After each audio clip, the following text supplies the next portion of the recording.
Okay friends, I am going to show you how I make a powdered laundry soap. And I just use, I like ivory. Now when I use my when I make my liquid laundry detergent, I always use Zote soap.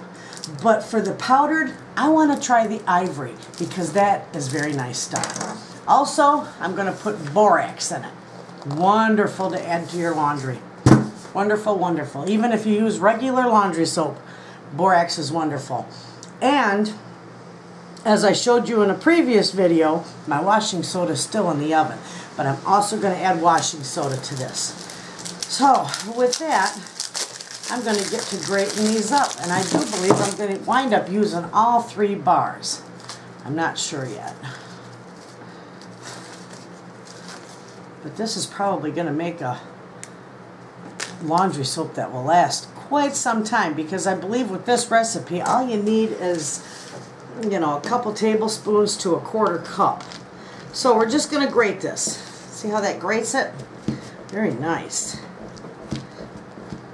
Grates it pretty good, easy. Pretty easy. Oh yeah. The Zote soap don't grate that easy. But this is one that has no moisturizer in it. It's just plain Jane ivory soap.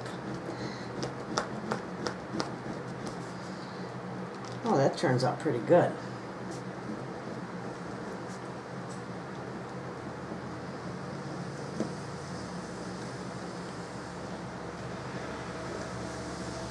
Okay. We got that.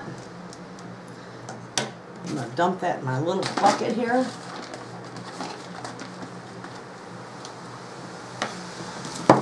And I will grate the next bar. It didn't take long at all. I like my own laundry soap because, it saves you I save hundreds of dollars a year making my own. And it lasts nice. And if I don't like this as a powder, I can turn it into a liquid real easy. And it'll probably make about 10 gallons of liquid soap for me. Maybe even more. It depends on how strong you want it. But I usually make 10 gallons at a time, and it probably costs me, maybe $3 to make 10 gallons. Yeah, go buy 10 gallons. Holy crap, you don't even get, maybe a gallon, and it's $8? It's like, gee, and then it's got so many chemicals in it. So, nah, I like this. This is nice, and this is easy. There's not much to it at all. So, alright, I got the second one done. I am going to get the other one done. Close. And then when I get that done, and my washing powder's done, then I'll be back and I will show you how I put it all together. Hey friends, I am back. Excuse me, oh, it's powdery. This is my my do-it-yourself washing soda, and then which is 2 cups, and I've also got 2 cups of borax.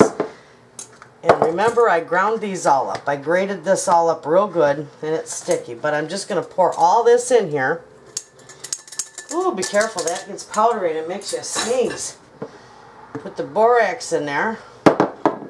And I'm just going to mix this all up. And I'm making a nice big bunch of it. I'm going to get my fingers right in there and mix.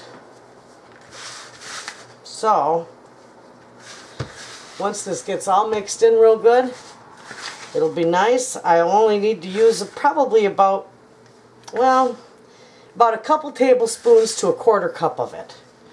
You know, if a small load, a couple tablespoons. If you got a big double load machine like I got, you're going to want about a 1/4 cup.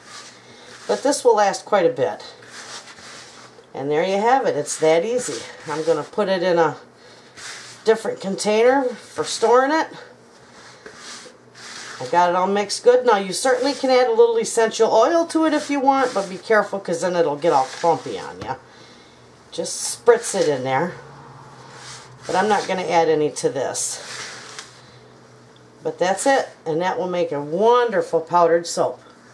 So, there you have it, friends. Give it a try, you'll like it. And if you find you don't like the powder, this is real easy to turn into a liquid. Just put it in the bucket, a 5-gallon pail, and you fill it with water, mix it up, let it congeal overnight, and then mix it in real good again, and you can divide it, you can dilute it down into 2 5-gallon pails, and you will have 10 gallons of liquid laundry soap. So there you have it. Thanks for watching.